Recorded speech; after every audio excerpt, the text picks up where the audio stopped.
লিটন কুমার দাসের ইনজুরির কারণে আফগানিস্তানের বিপক্ষে টি-20 সিরিজে বাংলাদেশ দলে ডাক পেয়েছিলেন সৌম্য সরকার, কিন্তু সংযুক্ত আরব আমিরাতের ভিসা না পাওয়ায় তার আর খেলা হয়নি আফগানদের বিপক্ষে। এরপর ঘরের মাটিতে ওয়েস্ট ইন্ডিজের বিপক্ষে ওয়ানডে স্কোয়াডে তিনি ডাক পান এবং সেই সিরিজের 3 ম্যাচে তিনি একাদশে ছিলেন। দুটো দুর্দান্ত ইনিংস তিনি খেলেন, এর ভেতরে একটা ছিল 86 বলে 91 রানের ইনিংস, অল্পের জন্য সেঞ্চুরি মিস করেন তিনি, এবং আরেকটা ছিল 89 বলে 45 রানের ইনিংস, এবং 3 ইনিংসে তিনি 140 রান করেন। নিশ্চয়ই সেই উইকেটের কথা আপনাদের খেয়াল আছে, অসম্ভব স্লো উইকেট ছিল, প্রচন্ড রকম টার্ন ছিল, প্রচন্ড রকম স্পিন হচ্ছিল। সেই উইকেটে সৌম্য সরকার 3 ইনিংসে 140 রান করেন, কিন্তু তাকে ওয়েস্ট ইন্ডিজের বিপক্ষে টি-20 সিরিজে বিবেচনা করা হয়নি। এরপর আমরা দেখলাম যে ঘরোয়া ক্রিকেটে সৌম্য সরকারের ব্যাট হাসছে, তিনি রান করছেন। একটা ম্যাচে তিনি 92 এবং 71 রানের ইনিংস খেললেন খুলনা ডিভিশনের হয়ে চট্টগ্রামের বিপক্ষে, এবং এই মাত্র কয়েকটা দিন আগে তিনি 186 রানের একটা ইনিংস খেলেছেন খুলনার হয়ে ময়মনসিংহের বিপক্ষে। তার মানে হচ্ছে যে সৌম্য সরকার এই মুহূর্তে ইনফর্ম ক্রিকেটার। ওয়েস্ট ইন্ডিজের বিপক্ষে 91 করেছেন, ডোমেস্টিকে 186 করলেন। 4 বছর পর বাংলাদেশের ফার্স্ট ক্লাস ক্রিকেটে তিনি সেঞ্চুরির দেখা পেয়েছেন।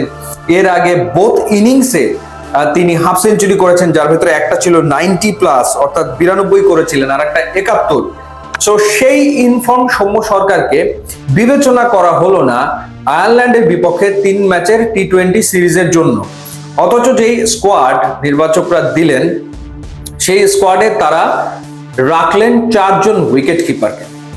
লিটন কুমার দাস ক্যাপ্টেন, তিনি তো রয়েছেন, তিনি তো উইকেট কিপিং করেন। এরপর জাকের আলী অনিক তিনি রয়েছেন, নুরুল হাসান সোহান রয়েছেন, এবং মাহিদুল অঙ্কন তিনিও আসলে উইকেট কিপার ব্যাটার। সো 15 জনের যে স্কোয়াড, সেই স্কোয়াডের ভেতরে 4 জন উইকেট কিপার ব্যাটারকে নির্বাচকরা রেখেছেন। কেন, কি কারণে? লিটন কুমার দাস নিশ্চিতভাবে ক্যাপ্টেন, তিনি থাকবেন, তিনি উইকেট কিপিং করবেন। তো সেই ক্ষেত্রে এই যে বাকি 3 জন, তারা তো মূলত ব্যাটার হিসেবেই খেলবে।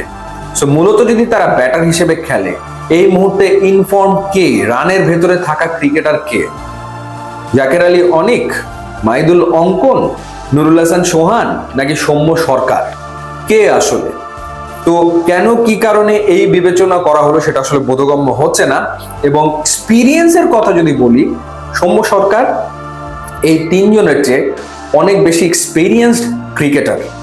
তো সামনে যেহেতু একটা টি-20 ওয়ার্ল্ড কাপ রয়েছে আর কদিন পরেই, যেহেতু সৌম্য এই মুহূর্তে রানে রয়েছে, ওয়েস্ট ইন্ডিজের এগেনস্টে হোয়াইট বল ক্রিকেটের একটা সিরিজে তিনি একটা 90+ ইনিংস খেললেন, যেটা সেঞ্চুরি হতে পারতো, একটা অলমোস্ট 50 ইনিংস খেললেন।